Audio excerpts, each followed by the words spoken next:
In the beginning, our God created the world, a beautiful world, a world of excess and tranquility.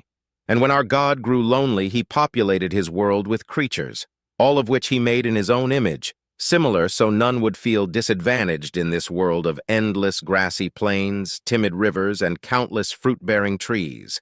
All creatures lived in relative peace and harmony, for you see, while only we, the Annales, were blessed with the gift of sentience, all others were at least given a basic understanding of how a living creature should act and behave while under the watchful, caring gaze of a generous and kind God. There was no need for strife or fear, for no one lacked anything. Even if one could not find the strength of will to get up and pluck some fruit, one could just wait, sleep, and expect themselves to wake up healthy and refreshed. Our God, in his infinite wisdom and thoughtfulness, had seen fit to imbue the air we breathe with plenty of nutrients and designed our primary star in such a way that no matter what, life would always be sustained. Of course, as you know, over time we grew bored. We began to thinker and ponder. We looked at the heavens and wondered what else was out there. We invented the wheel, scripture, computers, and so much more, until eventually we found ourselves floating above our own meager beginnings, our cradle world. After millions of years of technological advancement, we'd finally done it. We'd left our God's embrace, that beautiful green and blue ball he'd made for us. We had grown up as a species, ready to venture out and look for others who wished to ponder and explore the cosmos with us. We set out to discover faraway systems. We landed on strange yet similar worlds, no doubt made by gods who were just as amicable as our own. And just when we were starting to think we were all alone, we found them, aliens, creatures who were so similar and yet at the same time so very different. Over time, wherever we looked, we'd find more and more, all born on paradise worlds specifically tailored to their inhabitants' needs, undoubtedly made by responsible gods just like our own. As our gods had intended for us, we began to cooperate. We constructed ginormous structures, explored and learned together, and continued to grow as if we were all one big family. The Great Galactic Alliance, we called ourselves. And for a time, all went well. It seemed that beyond the odd black hole or ugly gas giant reality in and of itself was generally a warm and kind place where all sentient creatures could come together as one and enjoy life. That is, of course, until we found it. Ever since ancient times, our most esteemed philosophers, scientists, and clergymen theorized about there being a world opposite to all others. One where creatures lived who'd indulge in every possible taboo, where life cannibalized itself and would do anything to ensure its own continued existence. A world of chaos, filled with the coldest colds and the hottest hots. A world of unstable climates, shifting topologies, and horrific disasters, where one's entire way life could change at the drop of a hat. Where nothing was guaranteed, and that which wished to survive had to continuously adapt and overcome.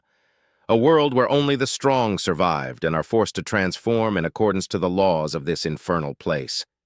I wouldn't even dare imagine what sorts of horrifying monsters would call such a place home.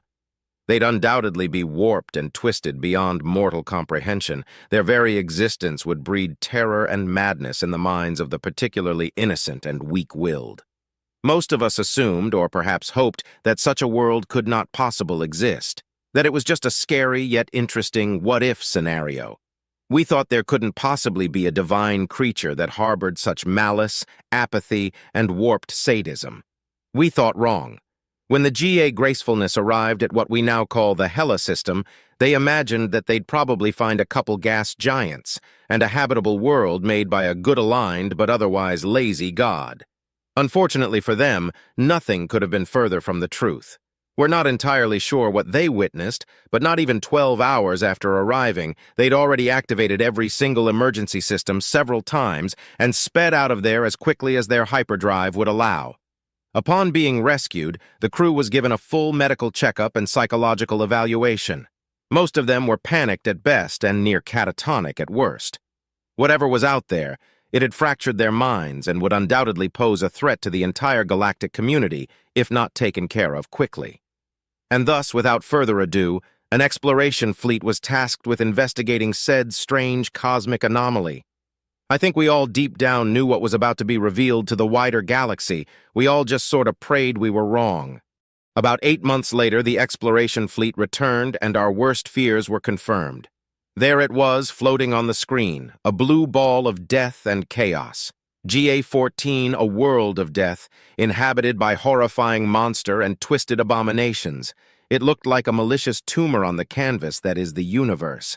If the Alliance's bravest and brightest were to be believed, then this planet was apparently infested with every possible nightmare ever conjured up by sentient minds, anything from gigantic flesh-eating lizards to tiny microscopic viruses.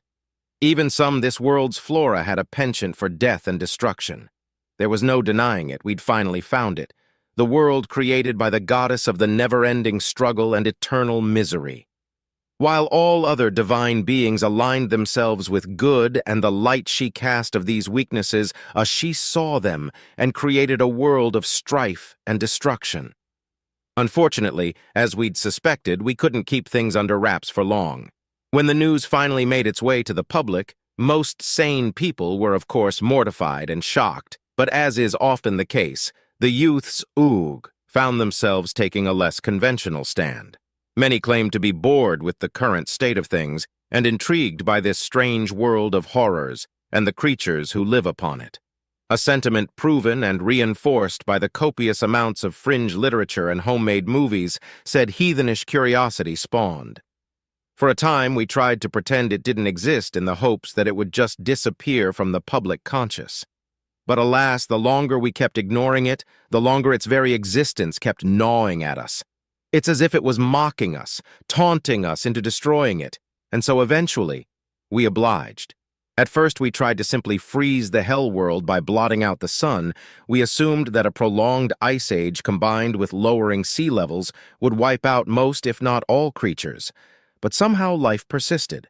Hell, in the time it took us to return for our second attempt, this world had already been completely repopulated, with fresh new horrors which looked even more awful and terror-inducing than the first. So seeing as freezing didn't work, we tried the opposite approach. We amplified the sun's rays and began to scorch GA-14's surface. We dried out large bodies of water and prematurely activated every volcano we could find. At first we thought we'd succeeded, that the universe was safe at last. But upon taking a closer look, it seemed that a couple tenacious little buggers survived. No, not just survived, they thrived. It was only during our third attempt that we figured out we were making a huge mistake. You see, at this point, we had enough. We could practically hear this disgusting world and its wicked goddess taunting us. It was as if we were being toyed with. And so, with very few options left, we decided to make use of certain forbidden sciences we'd once sworn to never unleash upon the universe. I won't bore you with the finer details, but in short, we used technologies that should never have been wielded by mere mortals. We tampered with their atmosphere, quite literally took the breath from their lungs, poisoned every body of water we could find, and for good measure used kinetic gravity-based nukes to try and destabilize their world's core and its tectonics plates, or at least more so than was already the case. We tirelessly observed while methodically tearing this planet apart one atom at a time, and just like before, everything quickly began to perish. 65%, 85%, come on, 90%, 93%, so close, just a little bit more, 94%, 95%, 96%. Yes, 95%, no, 90%, 85%. No, this can't be. 70%? What's happening? 60%? How is this possible? 30%? Mass extinction averted. And then it dawned on us. We'd been blinded by our fears and ambitions. In our zealous desire to save the galaxy from the horrors of this world, we'd merely played a hand in fueling its evolution.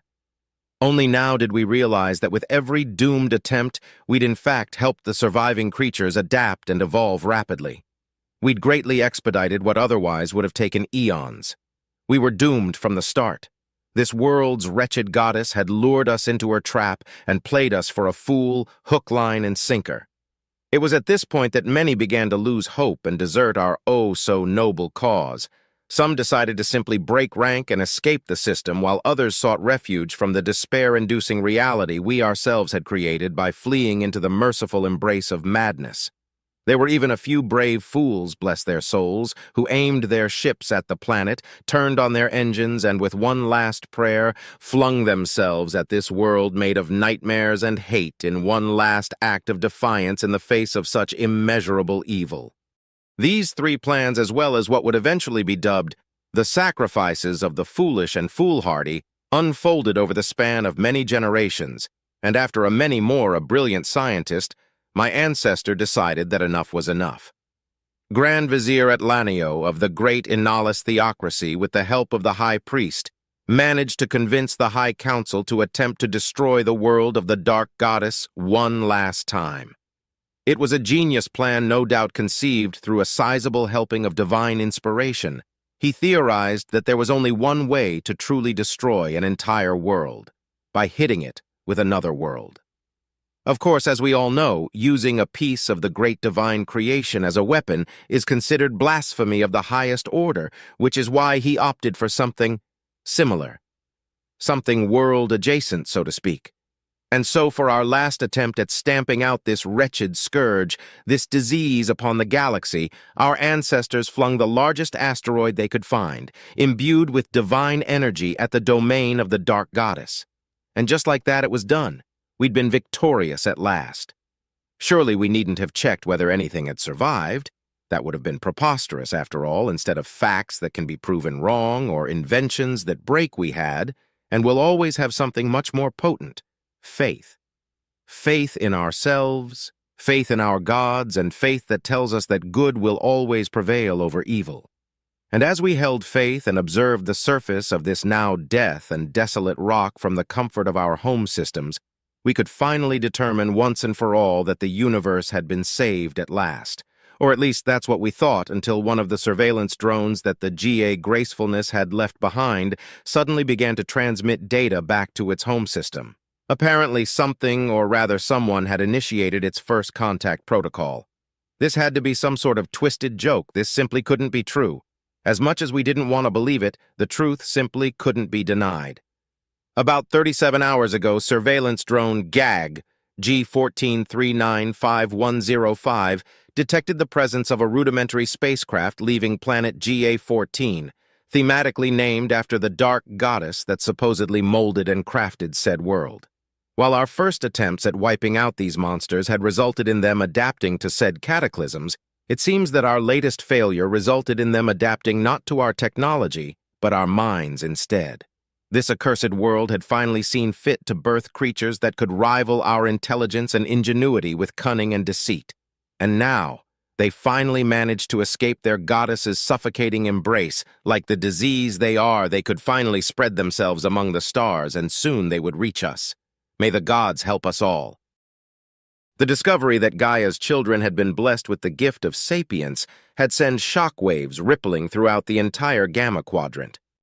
While many of the Alliance's territories could live shrouded in ignorant bliss for a little while longer, as communications between quadrants could take multiple days, those unfortunate enough to share their little section of the universe with these hellworlders were forced to face the possibility that sooner or later they would have to initiate first contact with their own worst nightmares. These cosmic devils had barely left their home system, and the entire quadrant was already collectively holding its breath and preparing for the unthinkable. The royal family of the Atnian monarchy has already revised their constitution multiple times since the discovery in an attempt at trying to avoid sending any potential heirs to the battlefield. The Quizuin's Free Democratic Republic, who I'd like to personally applaud for their pragmatism and quick thinking, are currently busy converting every single peacekeeping vessel into something that could potentially fend off the oncoming apocalypse. Then there's the Enoway. As usual, no one really knows what they're up to, but my spies tell me their megaforges have been active around the clock, and the amount of pollution on their industry worlds has multiplied tenfold. And last but not least, there's us, the Inalis theocracy. In the past, we've always been seen as a mighty religious bulwark for so many lesser civilizations to cling to and hide behind. And as such, I see it as our duty, nay our destiny, that we may help foster peace and cooperation between all species, no matter who they are, so that together we might vanquish these hellish abominations once and for all.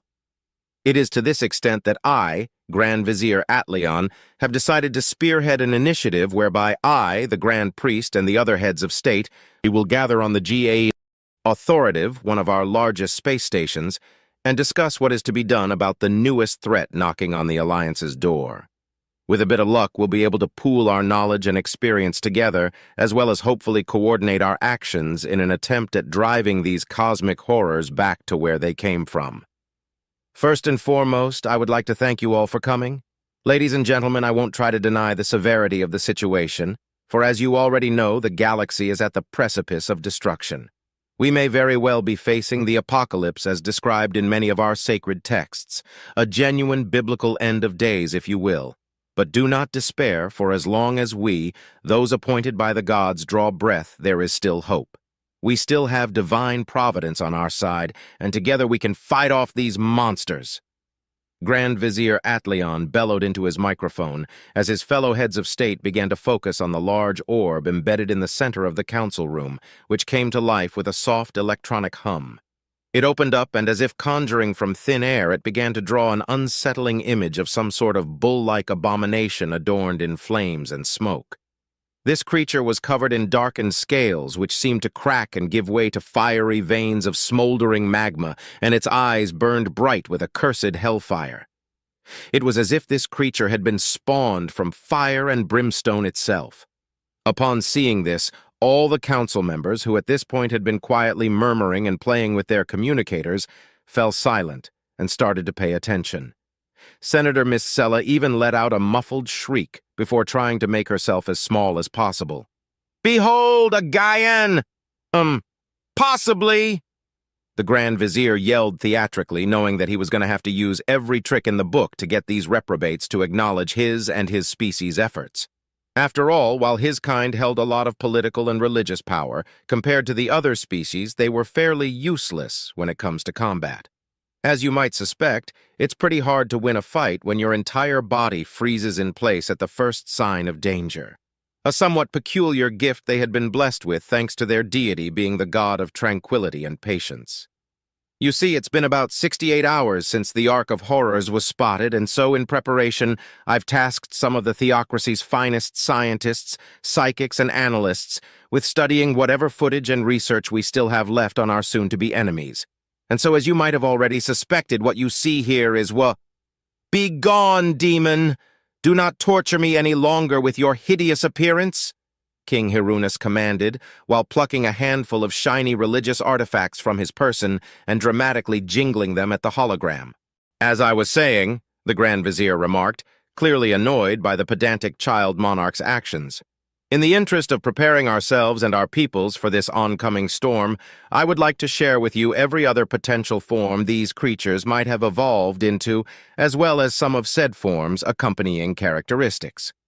For example, while we're not entirely sure yet what their dietary needs are, aside from souls, based on the size of this creature's claws as well as its sharp teeth, we can make an educated guess and say that it would most likely also devour flesh and bones. Although admittedly that particular type of behavior seems to be shared between most, if not all, potential forms, which brings us to our next herald of the apocalypse. The Grand Vizier pressed a button on his communicator, and with an obnoxious click, the horned fire monster dissipated, only to be replaced by what looked to be some sort of aquatic bipedal creature covered in countless tentacles. Whereas the former seemed to be some sort of unholy amalgamation between a scaly, furless bull and a grease fire, this new one was more akin to a giant squid person that had risen out of the deepest depths of the Mariana Trench. Once again, most of the council members cowered. This was, of course, discounting Atleon, who'd already mentally prepared himself in advance, and the Enowayan representative who was too busy familiarizing his already partially digested lunch with the council floor. You see, it's with this particular evolutionary offshoot that we began to theorize that perhaps, unlike most members of the Alliance, Gaians may be able to thrive in all sorts of environments and not just a specific one. Now, as for our Lord Atleon, Senator Noletto started, I do not think it is necessary to subject this council nor the wider universe to this ghastly seminar. Surely most of the fighting would be done in outer space or at the very least over large distances. As always, you strike up an excellent point, Senator, one that I and my associates will take into consideration and use to help shape these most holy proceedings in the future. Click. And with another tap of a button, the aquatic monster was replaced with yet another potential hellworlder. Over the course of the next 30 minutes, the leaders present at the council were subjected to every possible sapient creature GA-14 could have spawned. Everything from winged super lizards that could breathe fire to a mass of eyeballs embedded onto a collection of floating, intersecting rings. As time went on, all of them began to one by one take note of a certain peculiar phenomenon. It was like an itch in the back of their minds. The longer they looked at these holograms, the more uncomfortable they felt. It wasn't just fear. It was as if they were regarding something they shouldn't be allowed to look at, or perhaps something they couldn't entirely comprehend. This feeling only got worse as they reached their final potential foe. Unlike before, when a new apparition would solicit a scream or made them cower in fear, this last projection had a slightly different effect. The already fairly quiet room went completely silent as all the council members suddenly felt an unnerving tingle creep up and wash over them. Everyone collectively held their breaths as the room's temperature suddenly seemed to drop, and everyone became very aware of their own mortality. They felt uncomfortable, perhaps even watched, as if this projection had somehow summoned the creature which shape it resembled. It was as if a long and dark, gloomy shadow was suddenly cast over the entire room, and all these men and women who'd once proudly pronounced themselves protected by the gods felt like a prey being stalked by a predator, as if their gods had betrayed them and fled, leaving them to fend for themselves.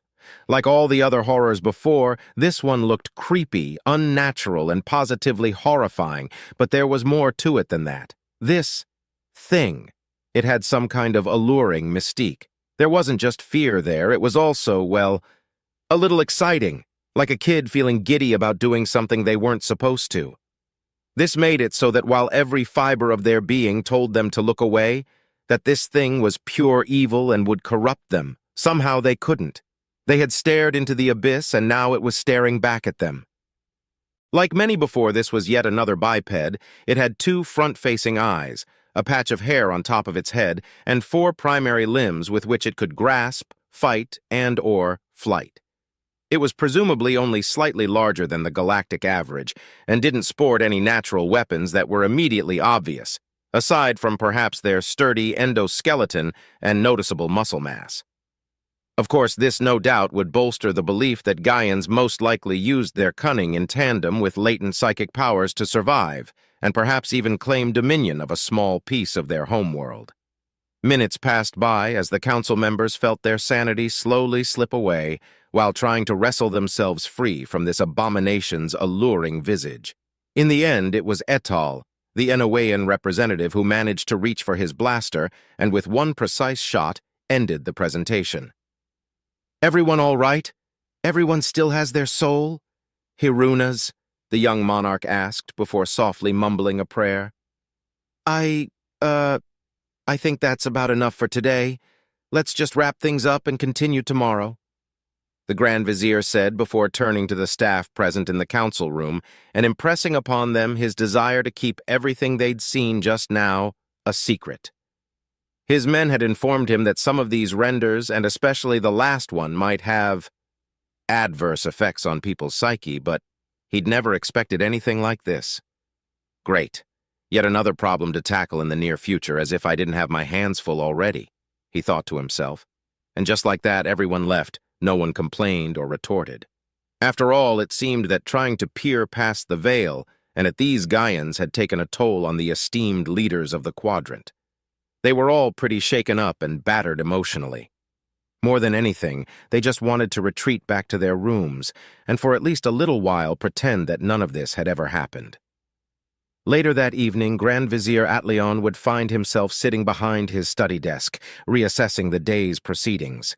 It had all gone so smoothly right up until, Uncle Addy, Atleon looked up to see his niece Adnata barge into his office. Look, I'm a Gaian, blear! The young Inalus ran up to her uncle and proudly twirled around, showing off her costume. Unfortunately for Atleon, the young girl was part of the small yet vocal minority that had seen the discovery of these Gaians as an exciting development instead of the incomprehensible nightmare that it really was.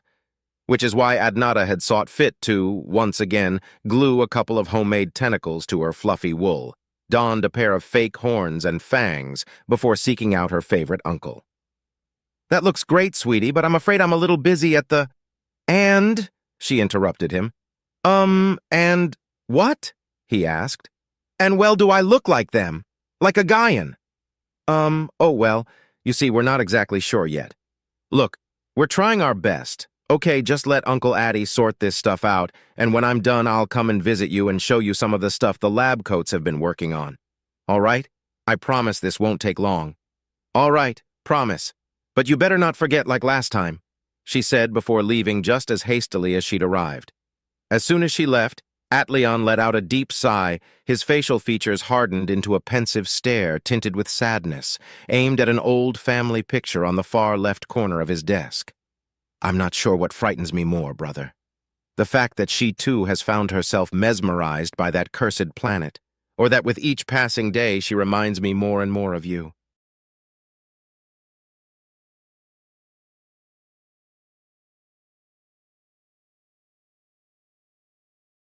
"Good day, everyone. May the gods be with you," Atleon exclaimed jovially as the council members entered the circular room, took their seats, and responded in kind.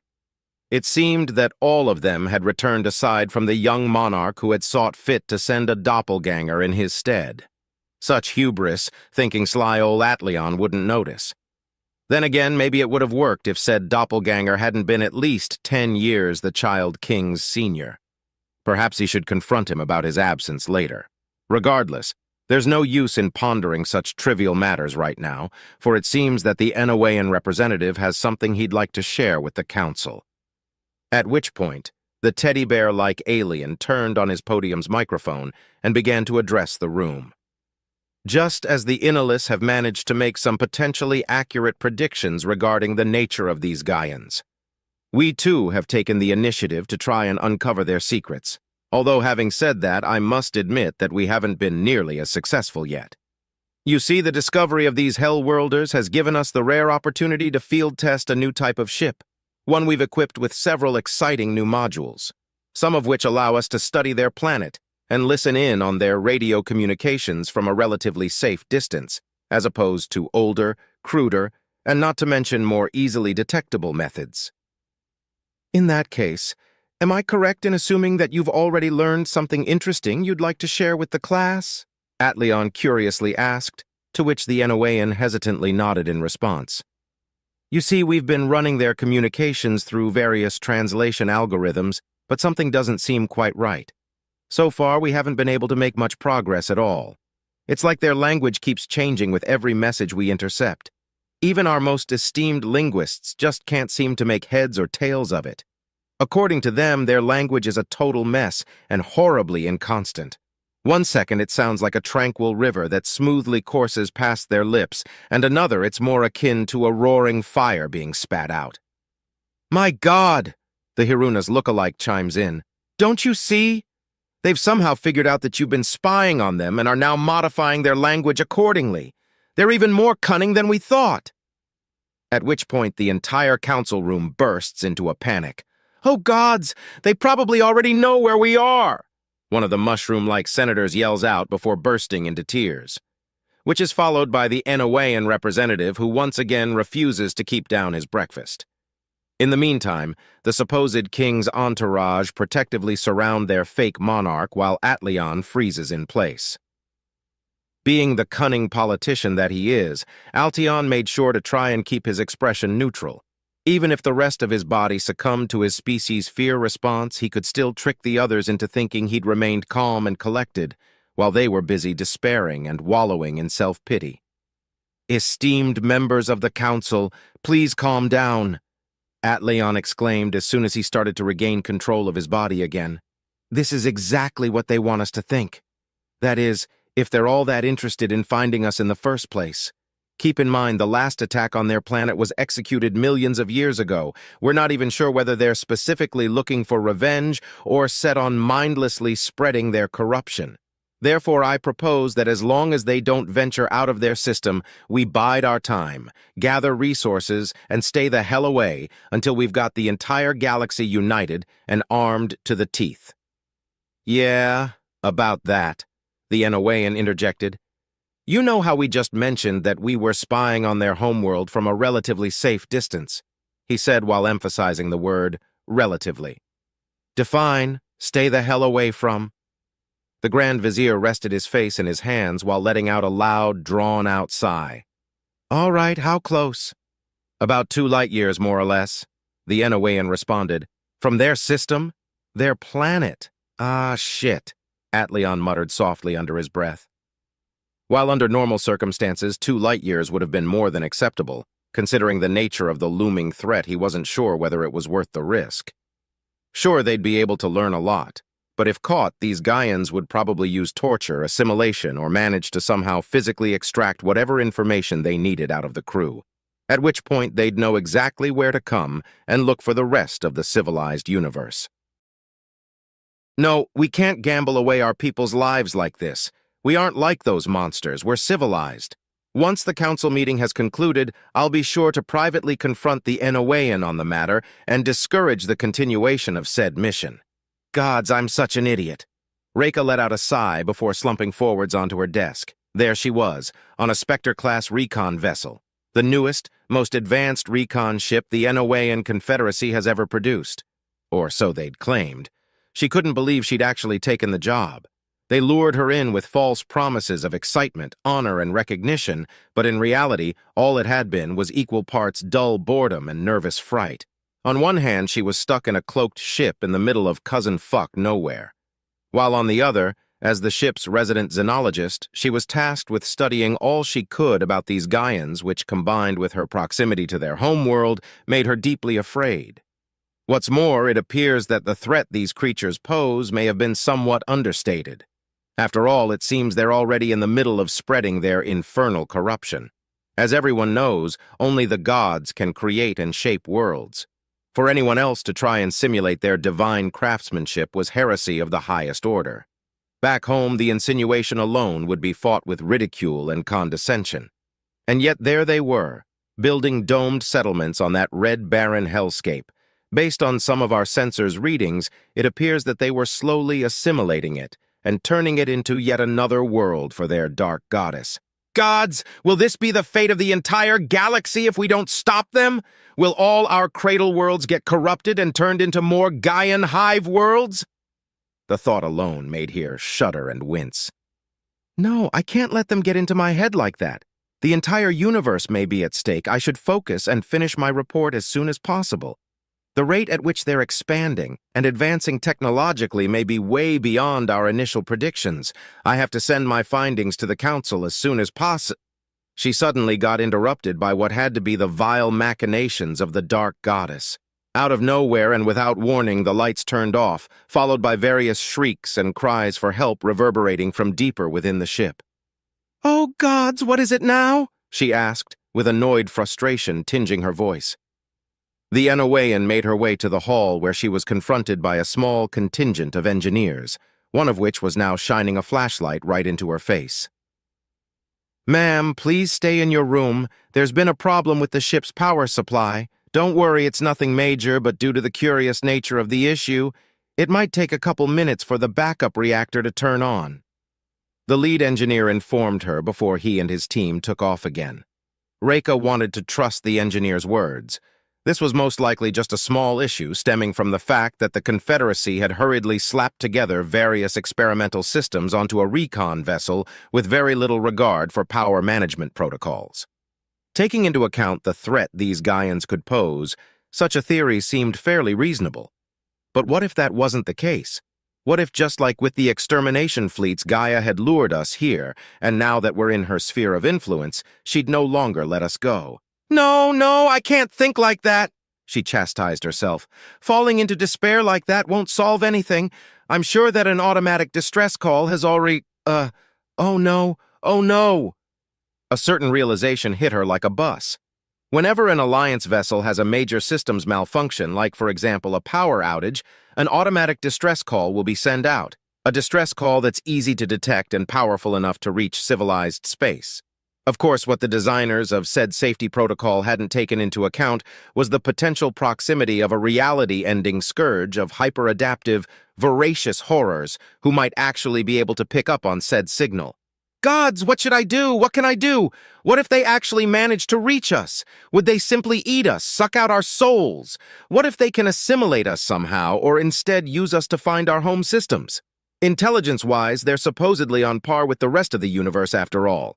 Before the young Enowean could give herself a headache from overthinking so much, the lights suddenly turned back on, followed by a chime and the captain's calming voice. Good day, everyone. May the gods be with you. I first and foremost, on behalf of the Alliance and the great Enowean Confederacy, would like to apologize for the slight inconvenience. Rest assured, everything is fine and there's no need to panic, but unfortunately we will be stranded here for a little while longer. So with that being said, would everyone please gather in the cafeteria for a head count and for us to clarify certain unfortunate circumstances we find ourselves in? Thank you. Most of the crew had already made themselves comfortable by the time Reika arrived at the cafeteria. Luckily, she wouldn't have to wait for long, seeing as the GA Subtlety was a relatively small vessel with only a crew of about 70 people. A few minutes later, once everyone had been accounted for, the captain got on top of one of the tables and began to address the crew directly. Unfortunately, to everyone's dismay, Reika's theory had been correct. While one of the engineers had been quick to manually force an unexpected shutdown using only a wrench and some elbow grease, it was apparently already too late. The ship had sent out an automatic distress signal that, if picked up, the Gaians could use to track down their ship. As the captain had no doubt expected, the crew began to panic. Some pointed fingers and accused others of being saboteurs and traitors while trying to leave the now locked room prematurely, while others focused their fears inward and began to give in to whatever their body's favored response was to having just been told that they might get hunted down and ripped apart by a race of Lovecraftian horrors. "Everyone, please don't lose hope," the captain bellowed. "The chance that we should meet such a dire fate is fairly small. There's still a decent chance that they won't understand or will simply dismiss the signal, or perhaps we'll get rescued before those things find us. Keep in mind, while scary, they're still fairly primitive, so even if they reach us, there are still a few things we can do to defend ourselves. So here's what we're gonna do. I'm gonna have the chief of security unlock the doors. We're all gonna retreat to our quarters in an orderly fashion. And in about 4 hours, once everyone's had the chance to calm down and regain their senses, we're gonna reconvene at the armory, and we're gonna prepare for whatever may happen. Don't worry. I know things may seem hopeless, but I'm sure that together we can get through this. Now then, who's with me? Come on, hurry! Hurry! I don't want to be late!" Senny yelled while dragging her friend along through the space station's crowded plaza. "Can't you at least slow down a little? If I'd known we'd be running, I would have worn different shoes," Adnata retorted while trying to keep up with her manic Adnian friend. Eventually, the two of them found themselves in front of a doorway that had been crudely decorated with a pair of black bed sheets, some printed-out pictures of cosmic monsters, as well as a large homemade banner that read, "Gaia's Secret Children." I'm pretty sure you guys aren't allowed to just claim one of the station's rooms like that," Adnata informed her friend. "Oh, come now. Half the station isn't in use right now, a station created at the behest of your uncle, if memory serves me right. Plus, if they knew what we're doing here, they'd admonish us either way, so just relax for a change. Everything will be fine, you'll see." Senny tried to put her friend's mind at ease before lifting one of the bedsheets and dragging her inside. Once inside, Adnata was greeted by the sight of 2 Quizuins and another Inalis. The female Quizuin was writing something down on her communicator while the 2 guys were busy drawing a creature with a frightening amount of tentacles and teeth. Adnata was about to introduce herself when the female Quizuin looked up and jovially addressed her. "Oh, shit! You're finally here. We were starting to think that Senny had either made you up or was selfishly keeping you all to herself." At which point, the 2 boys laid down their pencils and rushed over to go and greet their aspiring cult's newest member. After they'd all gotten the chance to introduce themselves, Seni took it upon herself to kick off this week's club meeting. She got up on one of the tables and began to address her fellow harbingers of doom. "Mwahaha, good day, everyone, and may the dark goddess watch over us," she said after donning a black cape with a comically large collar and laughing evilly. At which point the other members followed Seni's lead and began to dress up in manner that befits the supposed followers of Gaia. Adnata was glad she always brought her cardboard horns and fangs wherever she went. Otherwise, she'd sure look quite foolish right about now. "Now then," Sonny started while grinning wickedly, "seeing as we've got a new member joining us today, a new initiate who's ready to stand against those who defy us, another lost child who's ready to accept her place beneath the mistress of madness, the lady of lies, the dame of Destru." Yeah, get on with it already, would ya?" Colette, the female Quizuine, interrupted her. "As I was saying, my best friend Adnata is joining us today." At which point she made a little heart with her fingers at her. "And to commemorate this joyous occasion, we will be feasting on the flesh of the innocent." Seni went and grabbed a platter she'd hidden in one of the room's empty closets before dropping it on the table she'd just stood on. "In case you were wondering, yes, they contain the souls of our enemies," the Atnian proudly proclaimed with a mischievous giggle. Apparently, the would-be priestess and pastry chef had prepared what looked like moist, fleshy bread pudding, like buns covered in some sort of thick red sauce that obviously was meant to look like blood. The group looked kind of nervous, seeing as to their innocent herbivorous eyes, the clumsily made pastries looked somewhat like real meat. "Wait a minute, didn't you make these with that fake meat recipe on the Gaian fan forum? I remember a couple posts on the hot page that showed off suspiciously similar treats." How about shush and cannibalize your lessers, my fellow spawn of destruction and chaos?" Seni retorted while stuffing one of her desserts into the snitch's mouth. The 5 members of Gaia's cutest cult began to eat the strange yet delicious treats while casually talking among themselves. Each of them had at least 1 or 2 stories to tell about their supposed encounters with a cosmic horrors, after which they bonded over the way their parents would admonish them for being somewhat slightly obsessed with horror and the unknown. Although, to be fair, who wouldn't get bored with the stale, stagnant monotony of the known universe? Everything's safe, regulated, and micromanaged to the point where nothing exciting ever happens, or at least that's how things used to be. If there's anything they all agree on, it's that those Gaians would shake things up and finally change things for the better, which to them sounded like a dream come true. After all, being on the GA authoritative meant that the parents of these youngsters were at the very least pretty high up in the social hierarchy, which to each of them meant that, even more so than regular people, their lives were constantly being controlled, micromanaged, and made mind-numbingly boring without them being able to do anything about it. Something quickly proven by the sight of one of Seni's maids popping her head through the entrance's bedsheets. Upon seeing the 5 tiny would-be cultists eating what to her must have looked like flesh and blood, the stuffy-looking maid's expression instantly turned into one of confused shock. Her leathery skin turned increasingly pale as she threw up her hands as if to say, "I'm not even gonna bother with this shit." And she quickly power-walked the fuck out of there. The maid's expeditious retreat was accompanied by the sound of muffled giggles and laughter, as most of them were still in the middle of eating Seni's delicious pastries. Back on the GA subtlety, the captain and his crew were busy barricading the bridge while waiting for the inevitable, or at least the 20 or so who'd bothered to show up. Everyone else was undoubtedly either in their rooms, quietly sobbing and trying to accept their fate, or hiding somewhere in the hopes that the Gaians wouldn't find them. The captain had to admit, though, after one of the navigators had detected one of the Gaians' metallic abominations cruising towards us about an hour ago, he'd almost joined those cowardly fools in their prayers while hiding himself in the ship's cargo hold. Luckily for his mortal soul, his sense of duty managed to overtake his cold, calculating desire for survival.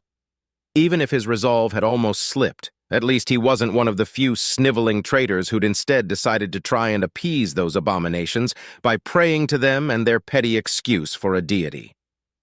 Not long after, the captain was pulled from his thoughts by the chief security officer announcing the arrival of the Gaians. They'd jumped to their general location not too long ago and had now finally reached their vessel. Unfortunately for them, their backup generator would only power the most essential modules, which to these self-titled pacifists now meant that they had nothing to fire at the Gaians with. There was no doubt anymore, those things were hell-bent on destroying us. For the last 10 minutes leading up to their arrival, they'd sought fit to bombard our communication systems with all manner of strange signals and undecipherable madness. They were undoubtedly trying to somehow mess with our systems, or at the very least, our nerves. With only seconds to spare, the chief engineer finally managed to remotely overload one of the breakers responsible for keeping the lights on, which should give us at least a little bit more time. Not long after, we felt it. The entire ship shook. They'd somehow brute-forced themselves through one of the airlocks and were probably in the midst of boarding us as we speak. May the gods save us all. Fuck this, fuck that, fuck everything, and most importantly, fuck my life! Reka angrily hissed to herself while clumsily running around the ship's darkened hallways.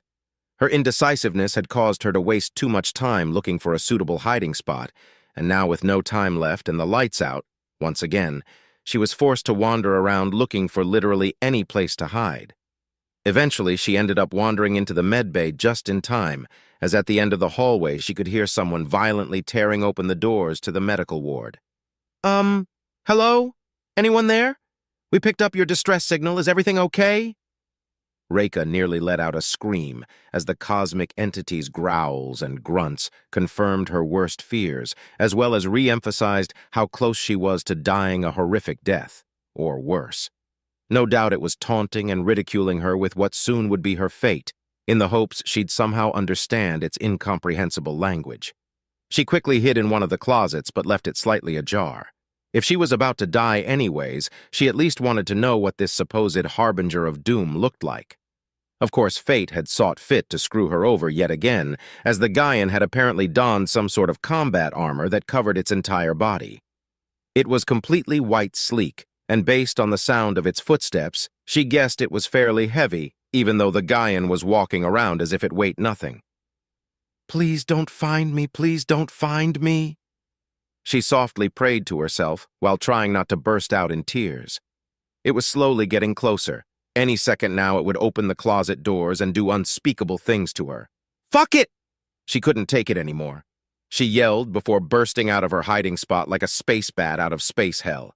She tried to push past the armored giant, but almost immediately lost her footing and fell to the floor before trying to scramble away as quickly as possible, knocking over a couple trays holding surgical equipment in the process. The Gaian, on the other hand, let out a loud scream of his own and took a step back before tripping over a box full of medical supplies. As soon as the two frightened chucklefucks managed to somewhat come to their senses, they noticed that in their panicked state, they'd knocked over a lot of dangerous and sharp medical equipment, like, for example, laser scalpels, dental drills, and other pointy surgical thingamabobs. Reka was the first to react, and with nothing left to lose, went on the offensive. She began by heroically and mercilessly pelting the Gaian with various pill bottles and crumpled-up doctor's note, to which the Gaian reacted by whipping her with an unwound bandage before grabbing a pillow from one of the nearby beds and throwing it at her face. It took an embarrassing 5 minutes for the both of them to realize that neither alien had any intention to harm the other, at which point the entire room was practically covered in enough scattered pills to make a junkie forever disavow the 5-second rule. After their valiant battle and an awkward silence, the Enowayan was the first to act. She wasn't sure why she did what she did, other than the fact that there was little else she could think of to do. But nevertheless, she stuck out her hand as if politely greeting an old friend, and to her astonishment, the Gaian seemed to know exactly what that meant, as it just as quickly reached out and interlocked her hand with his own. With amicable relations established, both creatures cautiously got up while making sure not to take their eyes off of each other. At which point Reka slowly took a few steps towards the door before sprinting away from there as quickly as possible. While this Gaian had seemed to be completely unlike what the holy texts had described, there was no way of knowing what its intentions were. For all she knew, it was just luring her into a false sense of security or an anomaly among its own kind. Either way, there was no way she was risking sticking around to find out. Once again, Reika made her way through the darkened halls of the ship in search for a better place to hide. Perhaps if she made it back to her room, she could simply barricade it and wait things out. She thought to herself before her train of thought suddenly got interrupted by the sight of two nervous-looking crew members beckoning her closer. They were standing in the doorway of one of the operating rooms while fidgeting frantically. One of them was clearly dressed as a security officer, while she recalled that the other worked at the hydroponics bay. "Psst! We just found the perfect hiding spot. If you hurry, we'll let you join us." The security officer whispered at her while his friend was using a flashlight to keep an eye on both sides of the hallway. Seeing no reason not to trust them, Reika hurriedly ran over to the two of them. As soon as Reika stepped inside, she felt one of them try to tackle her to the ground. Being a researcher, she'd never really cared much for physical fitness, and quickly found herself overpowered with her arms restrained behind her back. At which point, her assailant's accomplice began to tie her up. "Wait, let me go! What are you doing?" she asked with tears staining the corners of her eyes. "I'm sorry, but this is our only chance." The horticulturalist mumbled nervously as the security officer picked up the squirming girl. "You've got the blood?" he asked while turning to his partner in crime. She nodded quietly and held up a bunch of blood bags. "All right, you know the plan. Let's go." Reika struggled and tried to kick them, but alas, her captors had tied her up pretty tightly, and there was no way she could properly wind up a kick while being dragged by tied-up ankles over the cold, hard ground. Thunk, thunk, thunk, wait. Thunk, thunk, thunk. She heard something reverberate through the ship's icy metallic floors. Something was running towards them, something heavy. The Gaian must have followed me, she thought to herself. Well, fuck it. It's not like I've got any better ideas. She mentally braced herself, sucked in a large breath of air before yelling out to the hulking beast as loud as she could, "Help!" The thumping of its feet became louder and louder just as the interval between each step shortened. It had heard her plea for help, and even though they spoke two completely different languages, sensed her distress. It was closing in on them. Her captors could hear it now as well. They tensed up at first, but quickly recovered. The former security officer managed to steel his nerves and encourage his partner to do the same. "Just keep running. We'll be safe once we reach the tetroot seeds. It won't be able to get us, and the seed's holy properties will stop the creature's soul magic. Then all we'll have to do is begin the ritual. But whatever you do, don't look into its eyes, or else it'll take control of your mind." "Wait, I thought it used those to turn people to stone?" she retorted through labored breaths. "Don't be ridiculous, that stuff only happens in fairy tales." They managed to drag Reika to the cafeteria just in time to where they'd set up a large circle of the aforementioned seeds. With little care for her safety, the two miscreants left her outside of the holy herb barrier and were delighted to see that the beast was being repelled by its divine power. It had stopped right in front of their sacrifice, not because it didn't wish to harm her, but obviously due to the magical properties of space oregano. The glorified farmhand began to chant, "O great Gaia, mother of all that is cursed, vanquisher of the righteous, please, we beg of thee, accept this humble sacrifice and grant us control of this child of yours, so we may do thy bidding and spread thine faith.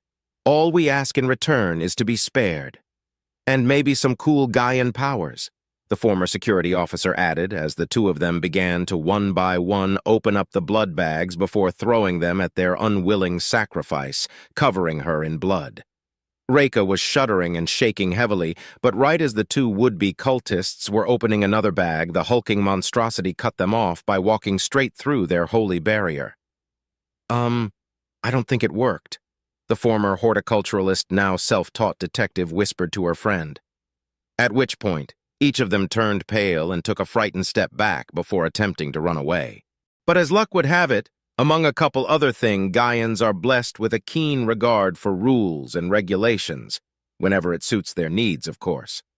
And among Gaians, no rule is more well known than the one that pertains to what happened when one fucks around. So with an overabundance of righteous fury and an underabundance of care for interspecies diplomacy, it punched one of them in the back of the head before drop-kicking the other across the room.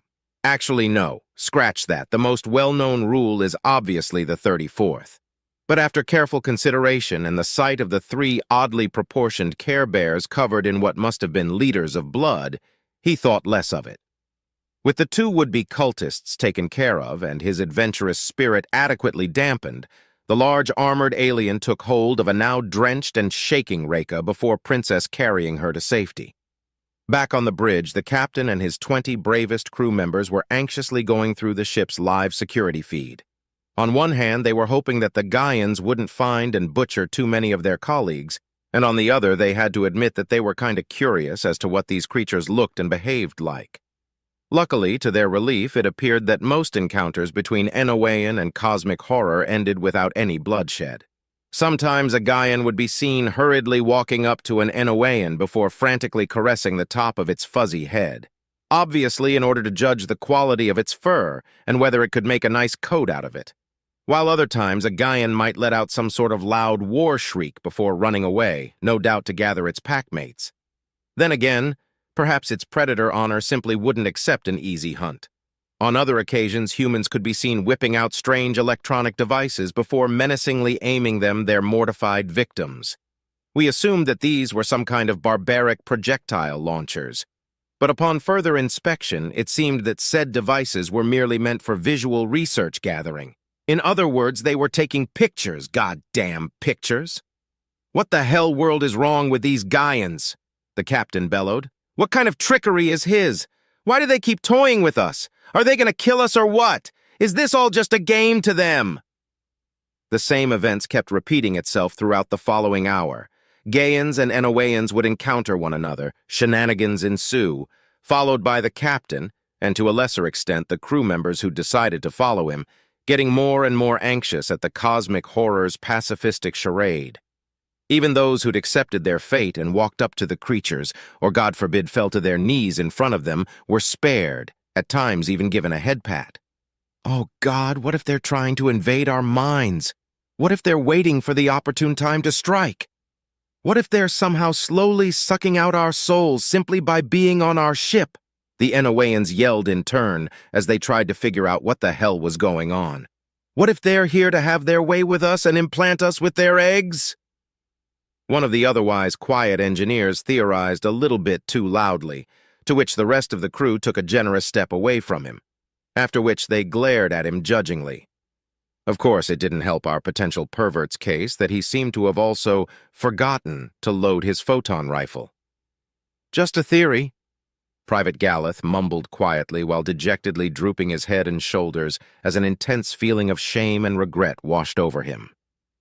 It seemed that for some strange reason, these Gaians were content with just observing and interacting with us, and upon satisfying whichever primal instinct had led them to such a puzzling course of action from what should have been a world-ending threat, they'd just leave, usually after excitedly jumping up and down while yelling something in their native tongue. While certainly odd, such behavior did not warrant any wild theories and outlandish speculation regarding the nature of these beings, or at least it didn't, right until they saw one such monster saving their xenologist from two crazed cultists, carrying her to one of the bedded rooms in the medical ward and bandaging her cuts and bruises. "Don't be fooled, it must have somehow figured out we're watching it and is merely trying to lure us out," the captain said upon seeing some of his men's resolve falter. "But then what about the other ones? They haven't attacked anyone else either," one of the linguists exclaimed, to which some of his peers seemed to nod in agreement. "Wait a minute," the captain whispered. "That's it. Don't you see? That's it." "What's it, Captain? Did you just think of a way to get us out of this mess?" "Potentially, look, I know what I'm about to say will sound strange, but bear with me here. We have holy blood." Okay, I guess. And how'd you figure that?" "Think about it. Whenever they encounter us, they just can't seem to bring themselves to harm us. Obviously, they tried to, but something was stopping them. And then there was that xenologist, Rita, or whatever her name was. She was covered from head to toe in blood, and it basically treated her like a helpless newborn." "So, like our blood deters cosmic horrors?" one of the navigators asked. "Yes, and it charms them," the captain added proudly, to which, from the other side of the room, Private Galluth could be heard letting out an invigorated "yes," this time unbothered by the various glares of disgust aimed at him. Well, I hope you're right, Captain, 'cause I fear shit's about to go down.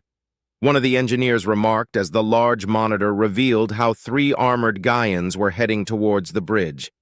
Would you like for us to go and unbarricade the door so you can go and test out your theory? Maybe offer them some biscuits and tea? Screw that! Keep that door fucking shut! While the creature still gave her the creeps, Reika had to admit that after what had just happened, she'd be much more scared without her big armored protector. After it had bandaged her up, the two of them sat together in silence, staring at one another, as if mesmerized by each other's existence. This would not last long, of course, for not even a minute or so later they were suddenly caught off guard by a loud chime coming from the creature's wrist. Its head drooped as if saddened. Apparently it knew that its time with its new alien friend had come to an end. The Gaian reached over to the device, pressed a button at which point the frightening voice of yet another cosmic horror could be heard emanating from it. It sounded in hurry and somewhat nervous, which roused her new friend into action. As it sprinted out of the room and through the hallways, Reika felt conflicted. Her instincts told her to be relieved, that what she had assumed was a monster was leaving. But the more rational part of her mind felt saddened and lonely. While she'd been distrustful of it at first, the creature truly seemed kind and excited to be around her.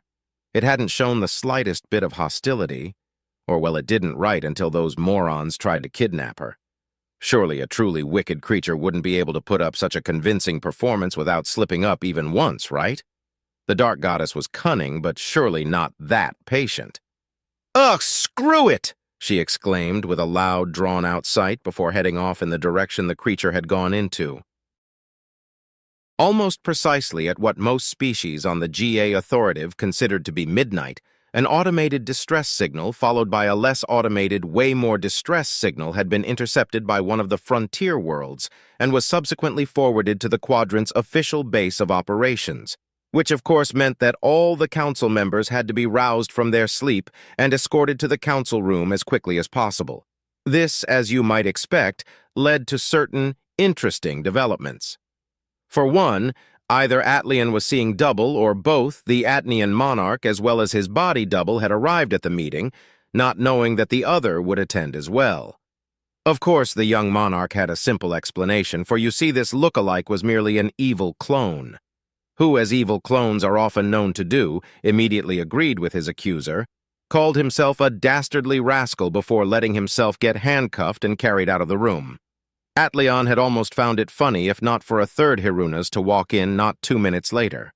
Not wanting to get drawn into even more courtly intrigue, the Grand Vizier began to mentally recite his talking points, trying to ignore the other panicked heads of state. Most of all his political rival, the esteeming piece of shit Grand Priest Ediyun, whereas Atlian could be described as rather stout and fair, perhaps a tiny bit opportunistic. His co-ruler Ediyun was his polar opposite. Lanky, conniving, and if Atlian knew what a snake was, he'd probably liken and wish to feed him to one. One might ponder why Ediyun hadn't been ousted from his post as a religious figurehead ages ago on the grounds of laziness and a general lack of respect. After all, he practically sleeps through the entire workday, only to then spend the night attending lavish parties and enjoying himself. At first, one might blame corruption or nepotism, accusations that wouldn't be entirely without merit. But more so than anything else, Ediyun's just a very annoying and dangerous combination of charismatic, clever, and ruthless. Whatever work the theocracy's diplomats and politicians might get done during the day, Ediyun would easily surpass them at night at said celebratory events. The following day, he'd merely need to point out who he'd talked to the night before, and then the only thing that the theocracy's diplomats would need to do is make things official with a polite nod and a scribble. It was a fairly good system, at least as long as they could remember to warn the interns against waking him up prematurely. Otherwise, he'd oversleep, and no one wanted to have to pay him overtime. Having had enough of everyone's insistent bickering and convoluted accusations, Atlian finally couldn't take it anymore and yelled for everyone to be quiet already. Everyone undoubtedly already knew what had happened. We're all stressed and tired, so then why the hell do these childish sycophants feel the need to further add fuel to the proverbial fire? Atlian thought to himself angrily. That wasn't me. That was the gods. He stammered nervously after almost losing his cool there for a second. With everyone finally quiet, Atleon officially started the emergency council meeting. Honored members of the council, guests to this humble station, and representatives of the people's interests. Today, fate has once again dealt us a crippling blow. Atleon continued to inform the rest of the council about the concerning news regarding the Inowean's oh-so-high-tech ship that was no doubt already in the hands of the Dark Goddess. This is a travesty. A tragedy. We must send a fleet of those new warships. They're not ready yet, and might not even be all that effective against the Gaians. We shouldn't provoke them. No, hide! We should just cut off all contact and pray they won't find us. That's ridiculous! How long do you think we'd be able to keep that up? Once again, fueled by fear and desperation, the council members began to argue and bicker among themselves. Or at least they did until a shrill, high-pitched voice stood out above the rest. Maybe things need not be so difficult, the second representative of the Analys's seat of power remarked. Perhaps these Gaians have a very different part to play in the galaxy's future affairs other than what might appear most evident. Perhaps you've all been looking at things all wrong. What the hell are you on about this time, Ediyun? Atleon asked dryly. Oh come, do you all seriously not see the opportunity that's right in front of us? Over the last few millennia, some of our constituents have grown, difficult, displeased with the way of the world. And now, thanks to these Gaians, dissenting voices have made themselves known, all while those still loyal have been invigorated with renewed fervor and zealous admiration towards us and the prestigious gods we serve. These Gaians have reminded the universe why we're here, why we, the gods' representatives, were chosen. Those who were progressively losing their way and faith in our rule have in one swift motion seen the error of their ways and returned to the flock, while those too far gone to be saved are practically on the cusp of becoming a cautionary tale. Don't you all see? Are you all blind? They're our counterbalance, yet so far behind technologically. We can use that, and more importantly, we can use them. Which is why I've taken the liberty of intercepting and dealing with any and all troublesome information that might otherwise find its way past the quadrant's borders. Admittedly, I can't entirely stop the rumor mill, but I can at least manipulate how fast it spins. In fact, I'd wager I'm pretty adept at dampening revolutions if I say so myself. He mused ominously while staring at the other representatives with an expression of childlike glee plastered on his bonny visage. Are you seriously suggesting we use the Dark Goddess children to keep our people in line? One of the Cuisinian senators asked incredulously. Well, why not? We've technically been doing it since forever already. Telling our children to behave or the Horned One will find them. Telling non-believers to start praying or they'll get sent to the world of the Dark Goddess. Only difference now is that we've got coordinates and some rather invigorating visual stimulants to accompany these life lessons we wish to impart onto our flock. Look, just send a couple PKVs, peacekeeping vessels, to go retrieve whatever still remains of the subtlety, and I'll do the rest. Eventually, whenever I feel like it, that is, the archpriest said mid-yawn. No, we must send an entire fleet and strike back. They can't think we're weak and cowardly, one of the senators yelled. First and foremost, we must send a theocratic vessel to guide the souls of the subtlety's crew to the afterlife. What if they left the ship's wreck after slaughtering the crew? Our people have paid a heavy price to have it built and manned as quickly as it was. That ship was proof of our commitment and sense of solidarity, so therefore I'd argue we should be allowed to go and retrieve whatever's left of it. Oh, because your first expedition went so well, the archpriest remarked mockingly, to which the offended Enowean huffed with righteous indignation. Wait, one of the two Adnian monarchs yelled. Whereas yesterday's doppelganger had already been promoted to evil clone and escorted out of the room, this third Hiruna's seemed much more convincing in regards to their looks as well as age, although they still appeared to be a few years older than the original. Perhaps we don't need to resort to violence just yet. Perhaps we can study them and make videos and air 'em, watch later, and learn from them. The third Hiruna's mumbled and stuttered while rapidly losing confidence as the various council members were regarding the fake king with puzzled, judgmental expressions, seemingly staring a hole straight through their soul, or at least that must have been what it felt like. Psst, sis, what are you doing? Does this have anything to do with those weird forums Dad caught you browsing the other day? Shush. Mom said it would be my turn to be king today? The disguised sister chastised her younger brother. Look, I know what I'm doing. Just wait and stay quiet, okay? Or just leave. I know what I'm doing, I promise. Correct me if I'm wrong, but it sounds to me that while the Adnian as well as the Anoian representative might not agree with the spirit of my suggestion, I do believe that our interests align in such a way where neither party would be inconvenienced by a cooperative venture. Edion pondered aloud while absent-mindedly fidgeting with one of his many rings. Ah, shit. This is what I'd feared. To Atleon's horror, it seemed that factions were forming within the council. That fool, Edion, what's he doing? Can't he see that now more than ever we should be united? Atleon thought to himself. I suppose, as usual, it falls on me to compromise and help mediate the situation in order to maintain the council's cohesion. In that case, Altion began, seeing as you're all so excited to venture out towards GA-14 yet again, how about this? Every race gets to prepare up to 3 vessels, one of which a PKV, and together as one fleet they'll make their way to the Dark Goddess's domain to secure their respective races' interests, whatever those may be. Now, if the Gaians do show up, or are suspected of being close by, it's up to each race to individually decide whether they'd like to flee or take military action. And last, but not least, if anything goes wrong, we cut our losses and wash our hands of the situation. We can't let ourselves get suckered into wasting vast amounts of resources and manpower just to save rescue parties that were meant to save previous rescue parties. It's settled then, Edion cheerfully exclaimed as everyone appeared to accept Atleon's plan. I don't know about you lot, but I'm excited to see where all of this will lead. Wait, if we're so scared of the Gaians finding us, then why don't we just have our ships explore their system at night, when it's dark outside? The real first Hirunas said, to which Atleon asked one of his attendants to fetch a copy of the Atnian Rules of Succession. You know, just in case. Hold the door like your life depends on it, 'cause it just might. Over at the bridge, the frightened captain and part of his crew were frantically trying to keep the Gaians at bay. They'd barricaded the door with every significantly large piece of machinery that wasn't nailed down, even though they knew it was just a matter of time before the Gaians would breach their defenses and do God knows what to them.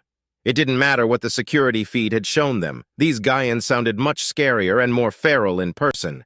They roared and screamed loudly, and with each push, the Enoweans could feel the door as well as the items in front of it shake violently. Their arms were slowly faltering. They wouldn't be able to keep this up for much longer. Gods, what was I thinking? I'm so gonna die. These things are gonna tear me up.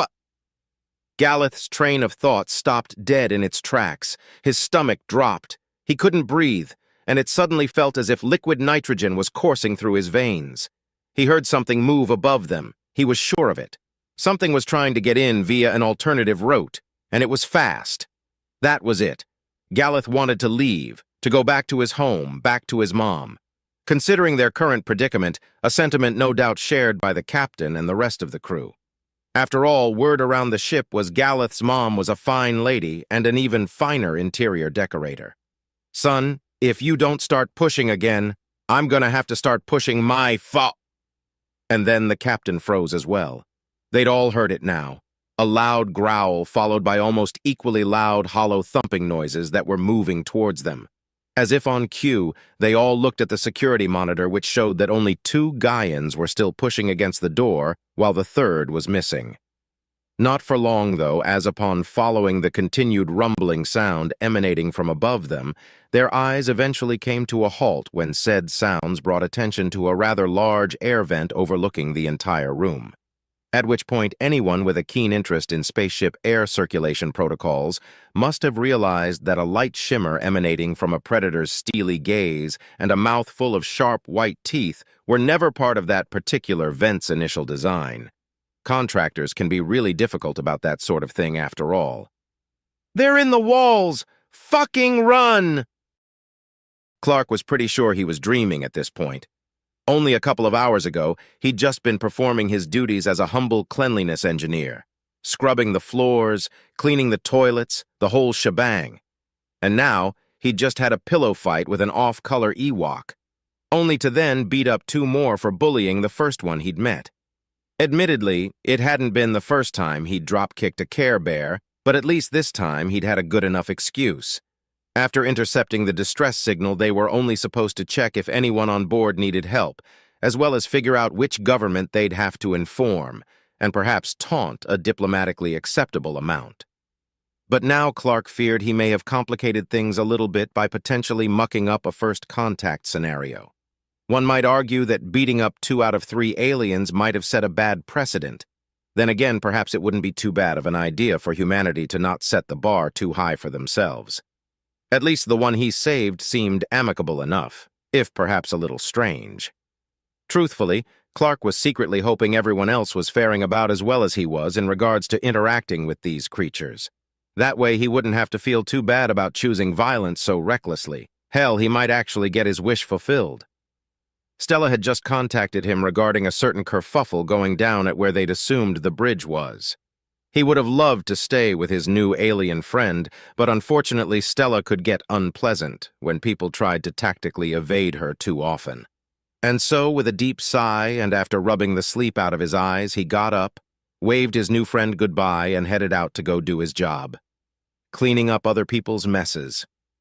It didn't take long for him to reach his colleagues, only to be met by the sight of 2 of them trying to kick down one of those futuristic-looking sideways sliding doors. While from the other side he heard what sounded like muffled, bear-like grunts and squeaks. "Okay, I'm here, what's going on? Wait, where's Marshall?" Clark asked, to which he practically immediately got his answer, as a loud thud could be heard coming from the surprisingly spacious vent above him, followed by a heavily accented, "Ouch! Fucking shite! Quick, lend us a hand here, will ya?" Stella loudly demanded. "It appears these, whatever they are trapped and are becoming increasingly anxious. We need to rescue them as soon as possible before something bad happens. Poor whittle fluffles, they sound like they might die from fear any second now.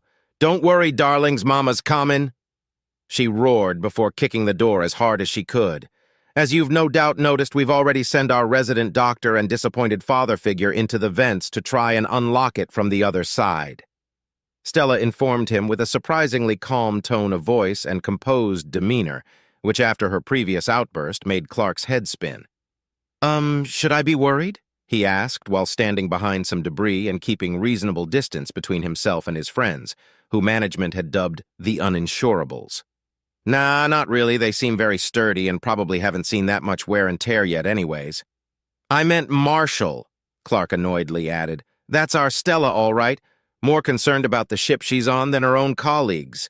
Then again, usually the only thing standing between a human and the dark, cold vacuum of space is often a ship, so perhaps such a mindset wasn't entirely unreasonable."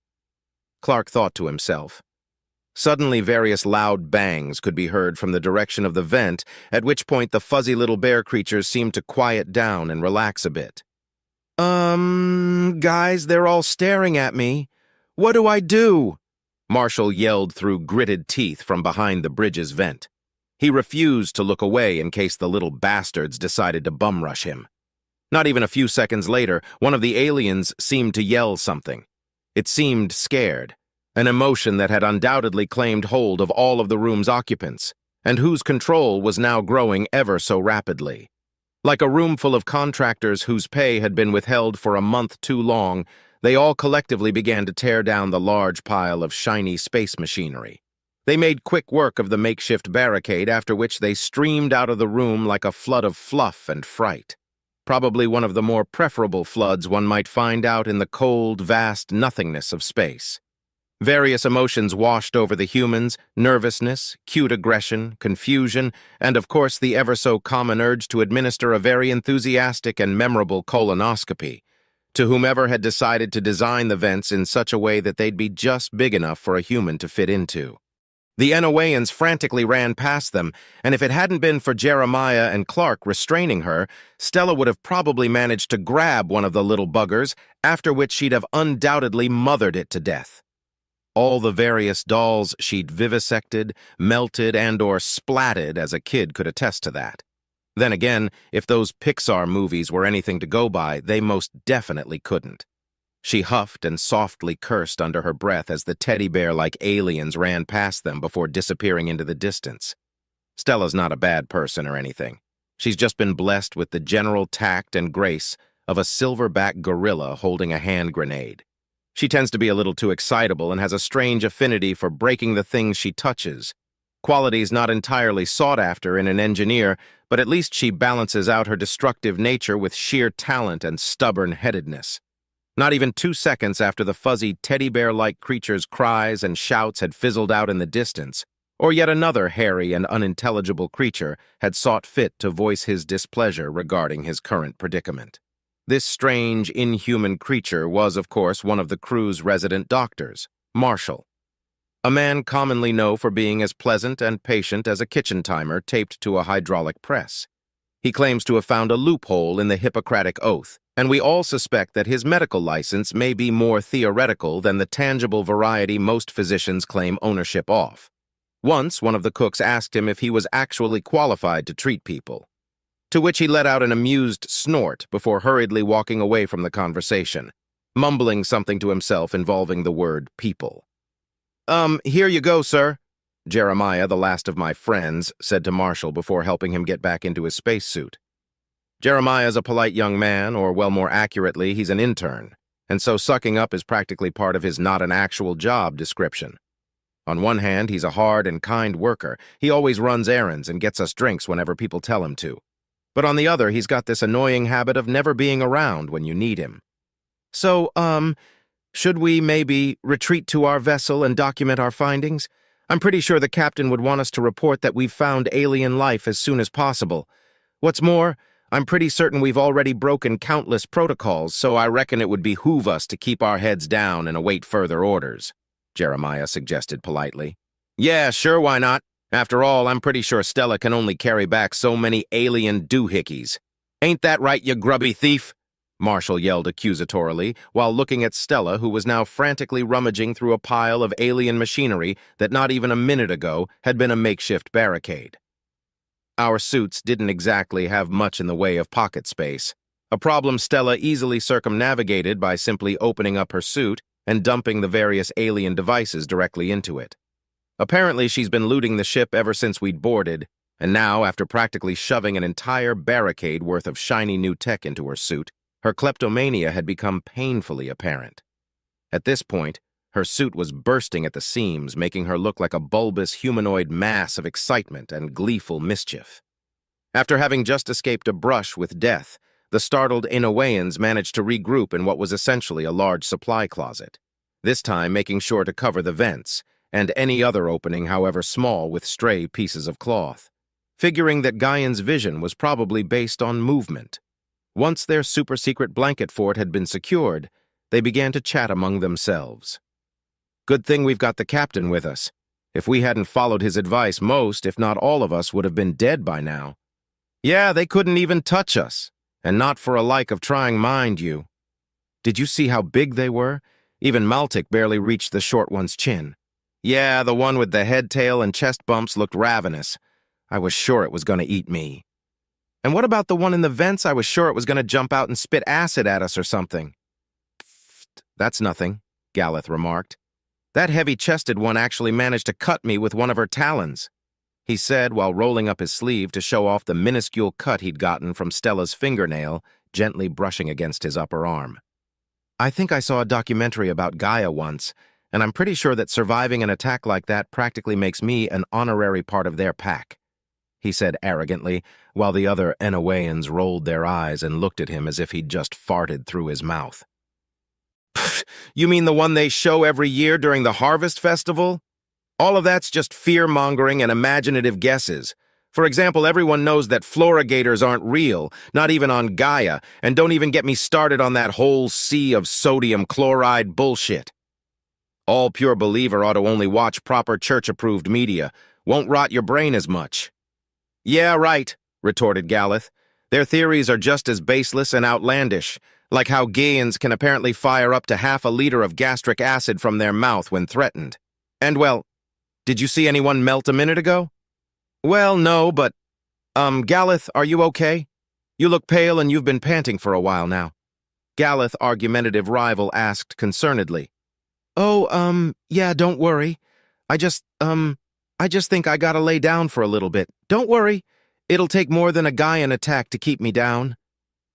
Galeth tried to ease his contemporary's fears before loudly coughing. He tried to gently lower himself onto the ground, but found that most of his strength had already left him, and so with a hollow thud, fell to the ground helplessly. While staring upwards, Galeth could see all his fellow Enoweans crowd around him. Their expressions had become deformed with concern and fear. It must have been those Gaians. They sucked out his soul. No, it's that scratch. They must have poisoned him. His insides are probably turning to soup as we speak. Don't be dim! The captain yelled at the murmuring crowd while pushing past a couple engineers to get to Galeth. He grabbed his arm and knowingly nodded. Yup, it's just as I'd feared. Do you know what this is, Captain? Aye, lad, only seen it a couple times before, though I'd recognize it anywhere. My mother-in-law was a priestess who specialized in exorcisms, after all. You see, young Galeth here, the captain paused for dramatic effect, has been cursed by the Gaian's vile soul magic. The crowd gasped. So, is he gonna die? Aye, or worse. You see, if Galeth manages to cling on to life for more than 12 hours after the initial scratch, he will start to feel his body twitch and shake as it grows increasingly hotter. His limbs will grow rapidly to disproportionate sizes. It will feel as if bugs are wriggling beneath his skin. He will sprout fangs, horns, and claws. And then, once again, the foolish captain paused for dramatic effect. He will turn into one of them. The crowd gasped. He'll eat us! He'll turn us into Gaians, too. Maybe we should, Galeth could barely hear anything as his body continued to be at the mercy of this strange Gaian influence. It was like torture. Pain dulled his senses. He felt oh so tired. But he knew that if he fell asleep now, he might not wake up again. Don't worry, everyone, the captain bellowed. We need not resort to such extreme methods just yet. There is one way to rid young Galeth of this curse. We need to kill the creature that did this to him. Just as the Enoweans had regrouped, so were the humans sauntering back to their own ship. They'd almost reached the halfway point when they suddenly heard a loud, bear-like screech. Hey, did you guys hear that too? Marshall asked. It had come from around the corner and was accompanied by the pitter-patter of what sounded like roughly 24 anxious Muppets. The four of them slowed down and looked back only to see a crowd of determinate Teddy Ruxpins rushing towards them. They were covered in some sort of dark blue liquid while wildly flailing flashlights. Or at least they assumed those things were flashlight right up until one of them aimed it at Jeremiah's posterior and burned a hole right through his suit. Ouch! Oh, heavens! He yammered as the photon riffle left him with a rather nasty-looking second-degree burn. At which point the humans turned around and began to run as hard as they could. Don't worry, kid, Marshall said. I can easily fix that once we get back to the The doctor ducked right as a beam was about to hit the back of his head. So with that in mind, be sure to shield my body with your own. With the Enoweans hot on their trail, the humans continued to run through the bowels of the ship. Due to the lights being off and the fact that bolts of colored light kept flashing past their heads, the situation almost reminded them of a rave. Or at least it did right up until someone got hit and the smell conjured up the mental images of a barbecue. Clark was pretty sure he saw Stella lick her lips last time Jeremiah got hit and hoped to God she was just Scratch that. Both scenarios had him pray internally for Jer's immortal soul. Luckily for the humans, it appears that while desperation and fear are great motivators, those can only get you so far when your adversary has a body much more proficient in regards to endurance running, and that's already discounting the fact that human, on average, have somewhat longer legs. Oh gods, how are they still going? One of the exhausted Enoweans tried to say while coughing and wheezing heavily. It's like they're, magical? Another one added. Of course, Captain Ekelos remarked. They're near their cradle world. Their goddess is obviously empowering them with her vile soul magic. But don't worry, we'll catch up with them eventually. All we have to do is bless these hallways, he said while smearing some of the blood staining his fur onto the walls. And sooner or later there will be nowhere left for them to run. I can't believe I'm actually about to do this, Reika murmured to herself. The flood of her own kinsmen had swept her up, and she'd been carried to the aforementioned supply closet, Blanket Fort, a.k.a. the Cuddle Hut. Luckily for her, she'd managed to pretend she had been with them all along so as to not attract any suspicion. Afterwards, when they'd decided to go out and attempt suicide by Gaian, she'd volunteered to stay back and take care of, what was your name again? Pained grunts and groans emanated from the weakened, frail heap of Enowean that was laying in front of her. I think I'll just refer to you as my patient, then, if that's all right with you. Reika hadn't been the only one to volunteer, but luckily, as soon as she'd reminded them about him possibly turning into a Gaian, or that perhaps he was contagious, everyone else suddenly seemed pretty okay with letting her handle this one all by herself. Now then, I hope you're in the mood for a small adventure, 'cause my conscience won't allow me to just let you die here like this. I doubt killing one of them, if that's even possible, will do much good, so with that in mind, I've thought of an equally desperate yet slightly less suicidal plan. Believe it or not, but I'm actually on somewhat good terms with one of the Gaians, and from what I can tell, I don't think they're all that bad. So what if I just brought you to them? Maybe they'll know how to fix this. Of course, if all else fails and you begin to transform, you'll at least be with your own kind, or get a quick death. That last part she whispered softly under her breath. Wouldn't that be better than just wasting away and dying a slow and agonizing death? Galeth let out another pained groan. Great, it's settled then, she said before letting out a loud, strenuous huff and lifting him on the stretcher she'd grabbed while everyone else was gathering blood bags. Just hold on tight and everything will be all right before you know it, I promise. She pushed the floating slab of metal onto the hallway in what she assumed was the right direction. Gods, I hope I'm right about this, she thought to herself. Within the Church of the Great Alliance, there's a wide variety of conflicting theories in regards to the afterlife. For example, some believe in reincarnation, others think there's some kind of heavenly golden meadow, and a small minority believes that death is something that only happens to other people, right up until fate decides otherwise, of course. Keeping all of this in mind, Reika was pretty sure that what she was doing now might get her disbarred from any and all post-mortal events, occasions, and celebrations. Not that she ever particularly cared what the gods might think of her, of course, although that being said, perhaps it would be more accurate to say that she'd never considered herself noteworthy of their attention, and therefore scrutiny, in the first place. That is, of course, disqualifying this precise moment wherein she was sure that they were all watching her, wearing matching jerseys and loudly screaming at her like an enraged sports fan might when one of their home team's athlete is about to score a point for the opposing team. She could almost imagine some of them waving flags, holding up banners and blowing air horns while yelling profanities at her. At the very least, it'd match how she was feeling right about now. She felt guilty, traitorous, and most of all, evil. No. She shook her head and tried to collect her thoughts. I won't let my fears control me and override my sense of reason. Gods be damned. I was blessed with sapience, so now watch me use it. With her spirit revitalized and renewed conviction, the young Enowean bravely ran down the hall in search for help, in search for the Gaians. Clark and his fellow humans were walking through the darkened halls of the ship in search for the exit. Well, technically, in a spaceship, anything can be an exit as long as you've got a sufficiently powerful weapon and a head as empty as space itself. Therefore, it'd be more accurate to state that they were looking for their very specific circumstantial visitation and emergency assistance hole. The legal suits had vigorously insisted that they carefully refer to such diplomatically sensitive scenarios using jargon pulled from a very limited and predefined list of words, or that they at the very least mind their volume when nearby anyone donning a tie as opposed to the company-mandated scowl, especially if they suspect said person has a law degree and an aversion to garlic. If it hadn't been for the army of moldy monchichis, they'd been back already. Navigating through a darkened ship is already hard enough without getting shot at by alien bear creatures drenched in their own blood. Granted, non-lethally, of course, but no one felt particularly inspired to stop and investigate whether said assumption was 100% correct.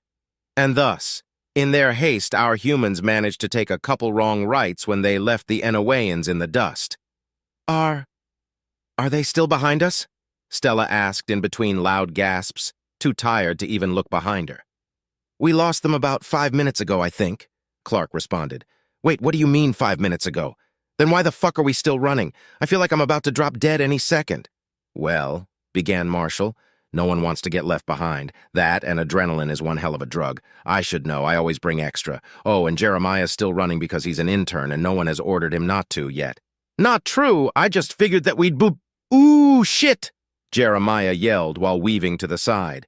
He just barely managed to avoid colliding with two Enoweans coming from an adjacent hallway, followed by Marshall dryly remarking, "All right, you can stop now." The humans who'd already begun to trail behind the muscled ex-farmhand all slowed down before stopping in front of the Enoweans. One of the two aliens stared at the humans like a deer caught in headlights, while the other looked a lot less fresh. Wait a minute, Clark thought to himself as he appeared to recognize the Enowean pushing the futuristic-looking stretcher. It didn't take long for his suspicion to be confirmed as the Enowean's expression seemed to turn from sudden fright to nervous relief. She frantically began to point at the four of them, and then at the poor, sickly-looking alien, more specifically at a tiny cut on his arm. I think it wants us to help its friend," Clark pondered aloud. "Maybe we should—" Stella gasped. "Oh, you, my whittle baby has an ouchie, and now my brain has an aneurysm." Marshall huffed sarcastically. "Hold on," Clark perked up and turned to Stella, who was fidgeting guiltily.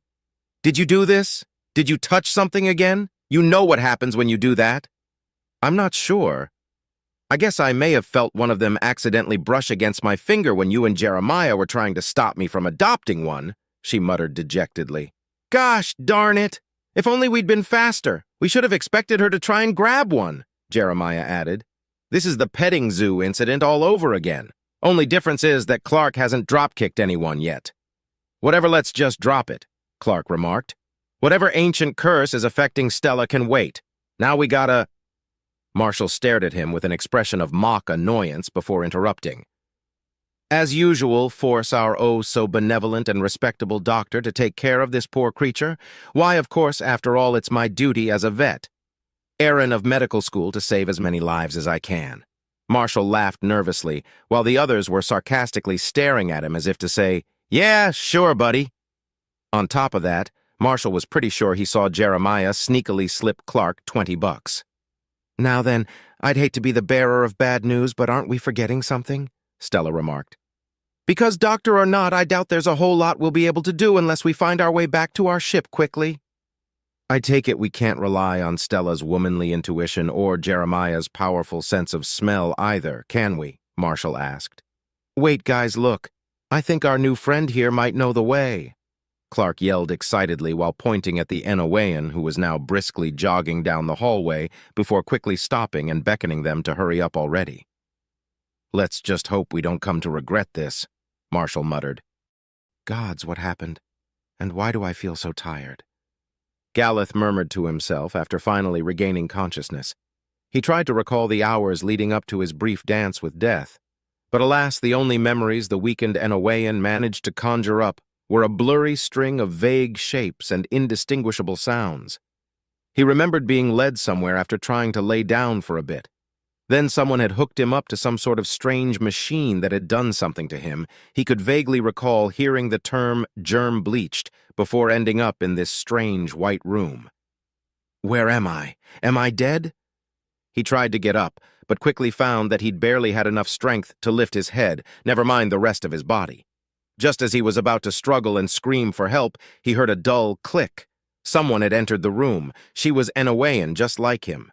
She seemed familiar. Had he met her before? No, wait, she was part of the crew. Yes, I was part of an expedition, and then... Gaians! Suddenly, realization struck him as Galeth's still somewhat fatigued and painkiller-addled mind began to put the pieces together. I was gravely wounded, and then someone brought me to He felt his heart pound rapidly. His gaze instinctively darted from one corner of the room to the other, all while starting to hyperventilate. Despair washed over him.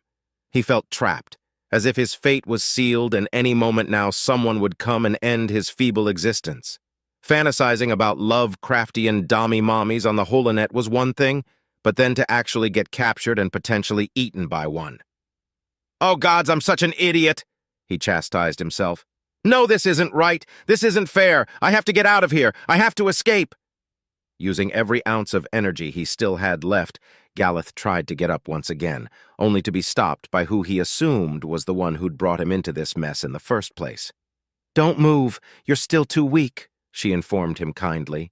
"Look, I know how you feel, but trust me, everything will be fine. You're safe here. No one is going to harm you." "But what about—" "Look, I know they seem scary and all, but you're not dead, are you?"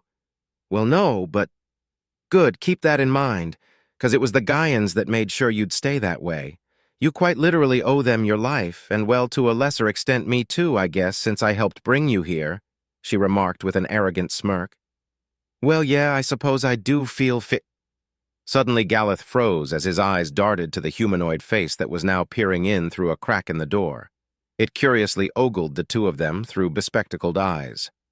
"Ah, yes, I've taken the liberty of calling that one Touchy, since she can't help but touch us constantly and talks to us in a much more high-pitched voice than when they're talking to the other Gaians," she said as Stella, upon noticing that she'd been spotted, flung the door open and quickly walked over to the two Enoweans. I know, it takes some getting used to, but they're not as dangerous as they might appear," Reika advised him. "Having said that, though, I'd advise against looking at them directly for extended periods of time. Otherwise, you might get a headache or become nauseous. Oh, and don't stare directly into their eyes.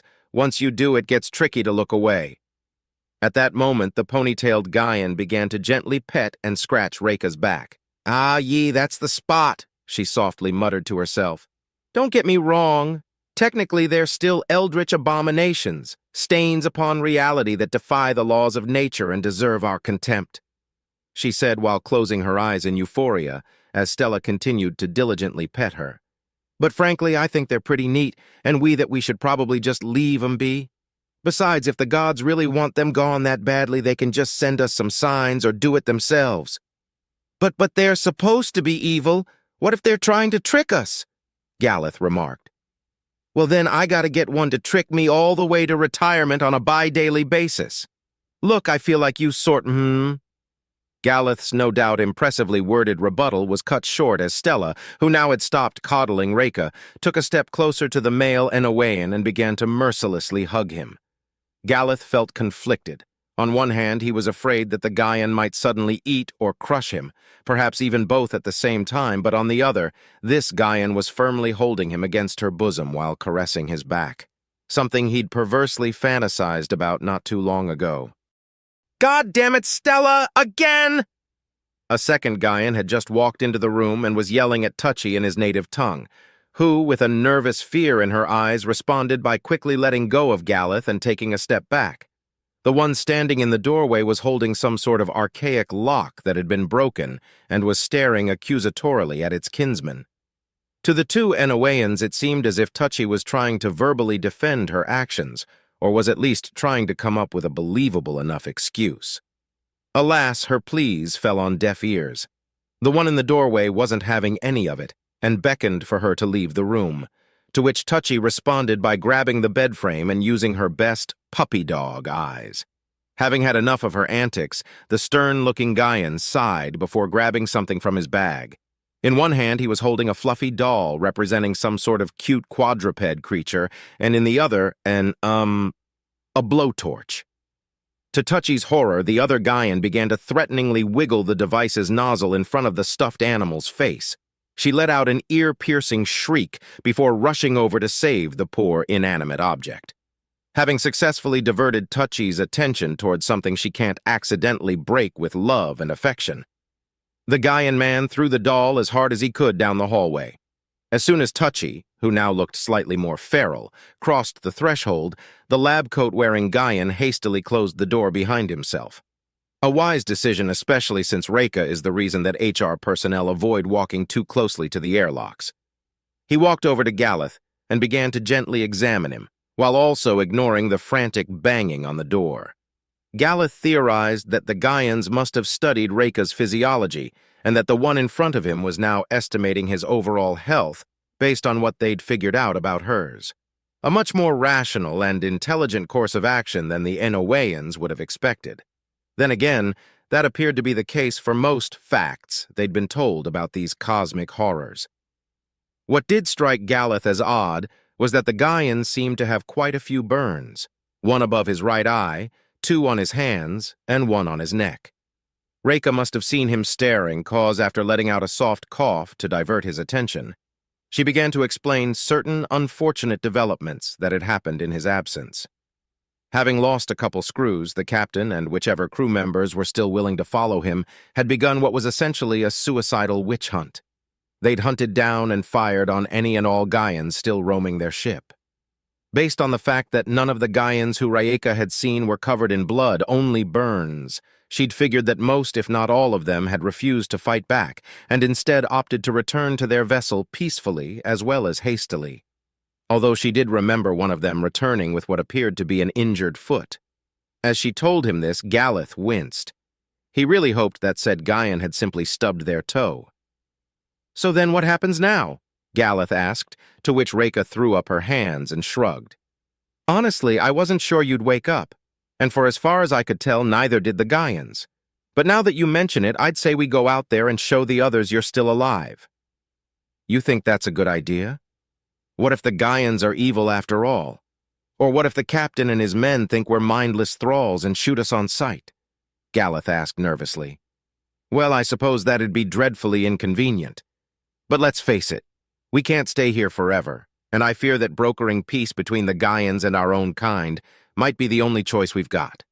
Also, I'm sure as shit not leaving without one of these big boys. Maybe I can get one to stay with me. Ooh, and maybe I can teach them some tricks," Reka said before beckoning for the doctor to come and pet her just like Touchy had done. The Gaian blew air out of its mouth, which Galeth took as annoyed resignation before moving a little closer and caressing Reka's back lazily. "You know you sound completely crazy right now, right?" Galeth remarked. "Well, yeah, but to be fair, according to the Holy Scriptures, you'd have to be to bargain with Gaia's children. That being said, I'd sell my soul if it means getting pampered like this every day." Back in the supply closet turned war room, the captain kept busy writing down his findings while remotely delegating what remained of his troops. Most of those yellow-belly cowards had deserted after their initial counterattack had failed. He'd even overheard some murmured gossip criticizing his infallible holy blood theory. Well, what did they know? He and the brave few who'd seen reason had already managed to push the Gaians back to their ship, including an already transformed Galeth. Poor kid. He'd forever remember him. His bravest soldier. He'd rather go into exile than risk putting his kinsmen in danger, not like those cowards who'd fled with their tails behind their legs just because the Gaians shrugged off a couple photon bolts. Soon those sniffling cretins would come crawling back asking for protection, he was sure of that. "Now then, here goes nothing," the captain murmured to himself while pressing send on his newly made report. It contained everything he'd learned about the Gaians, and once it reached civilized space, everyone would know the Enoweans were the chosen race, the supreme beings, vanquishers of the horrors lurking in the deepest depths of the abyss. It in detail described how Enowean blood was considerably more holy than that of the other races, and that this was hinted at in one of their species' holy texts. Written thousands of years ago and translated only a couple dozen times. It mentioned how photon bolts, while non-lethal, frightened them, or how getting scratched or bitten by one would turn you into one such monster. And of course it mentioned how he and his crew bravely fought of these apostles of death and destruction. After a relatively short and uneventful journey, the Galactic Alliance's rescue and recovery fleet had finally arrived in the Hela system, led by the eldest of the two Adnian sibling monarchs. Traditionally speaking, every other fleet that had ventured into Gaian space had always been commanded by one of the quadrant's heads of state. So seeing as Seni and Sano's parents had in essence told them to share the throne till one of them either proves themselves worthier and/or gets assassinated, they were both qualified for the job.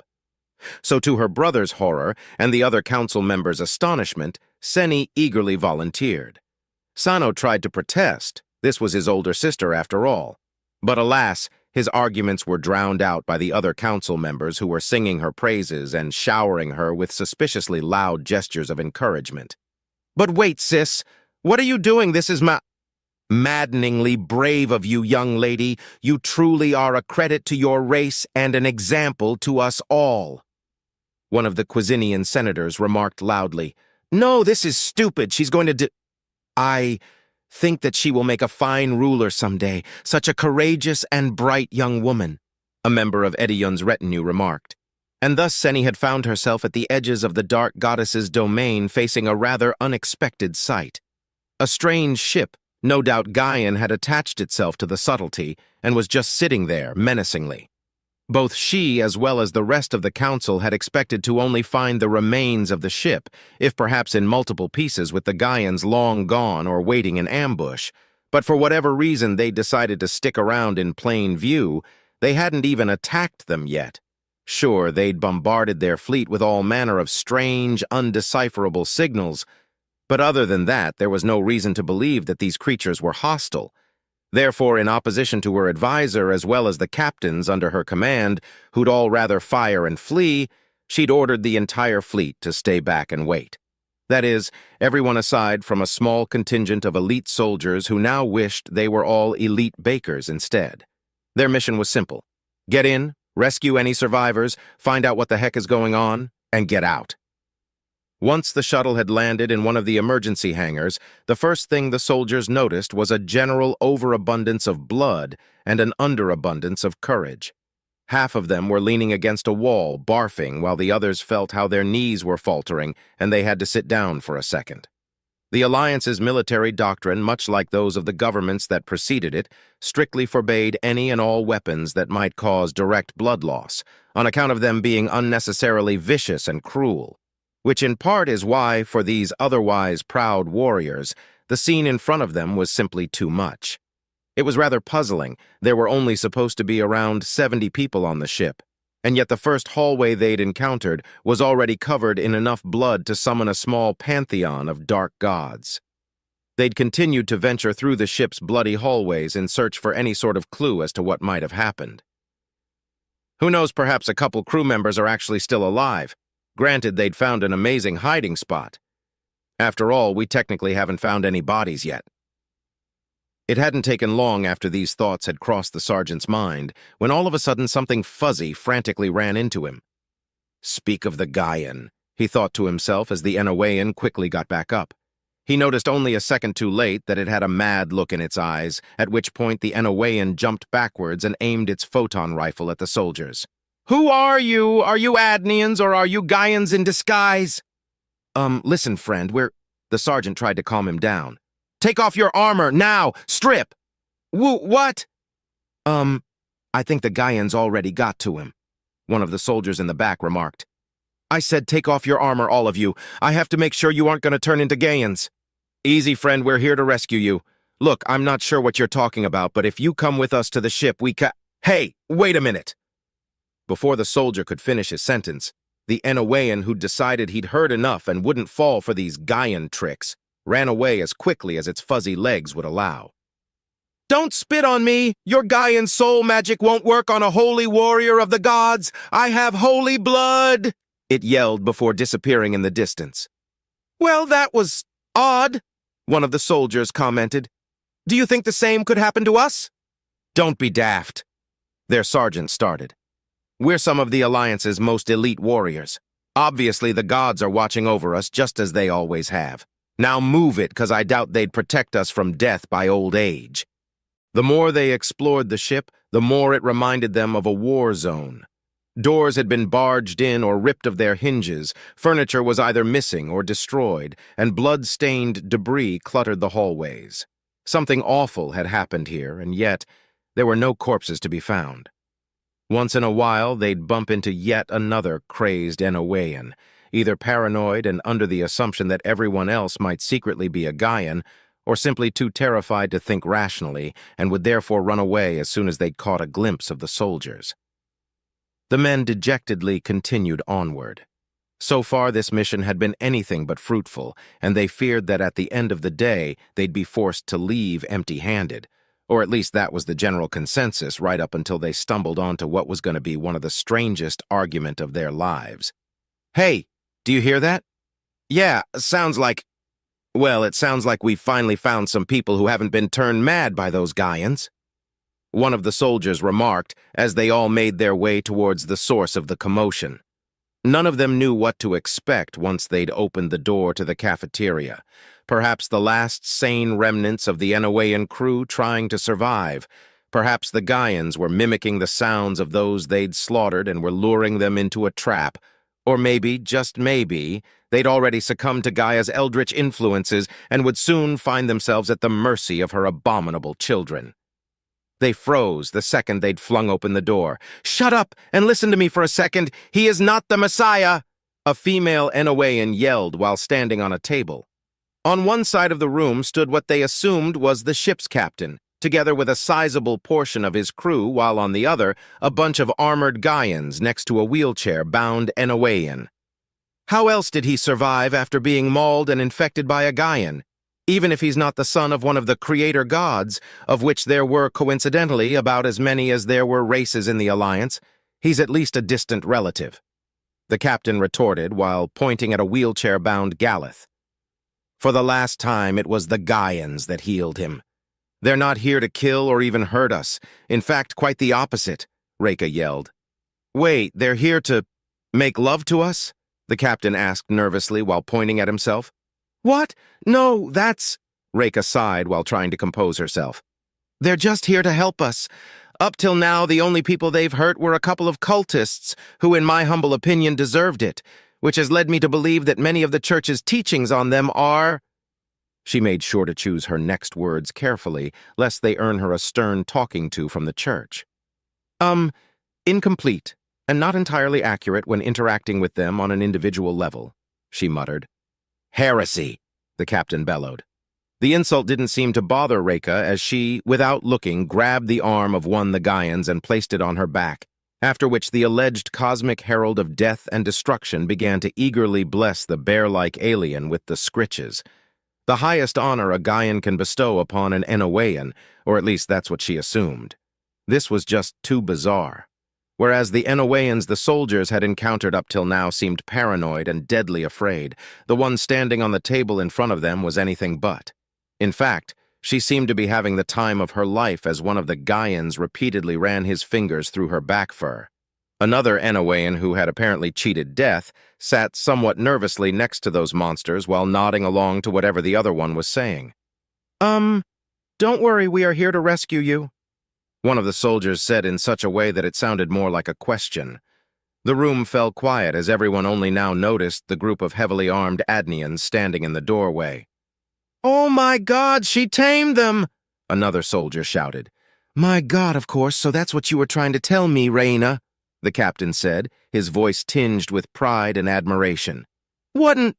You know what? Sure, why not? I used my holy blood in an ancient ritual together with my irresistible feminine wiles to tame the hearts of these otherwise violent and dangerous creatures," she said with deflated disposition and a desire to bash her head against something hard and breakable. Back on the royal cruiser, Senny was witnessing everything through hidden recording devices embedded in the soldier's armor, all while munching on some sort of crunchy, bagged, vegetable-like snack. Her eyes were practically glued to the screen in fascination. "If that woman has actually managed to tame multiple Gaians, then I'll have to convince her to teach me how to do it, ASAP," she thought to herself before gasping. "She can come to one of the club cult meetings and give a seminar." Senny began to feel all excited and giddy at the idea of having her own Gaian to protect her, to eat from her hand, and of course to show off to the other heads of state. She let out an evil grin as she thought of how frightened they'd all be in its presence. Well, except maybe Edion, he'd probably just laugh at the other's discomfort and take some pictures for his self-help blog. Of course, the only self he was helping with it was himself.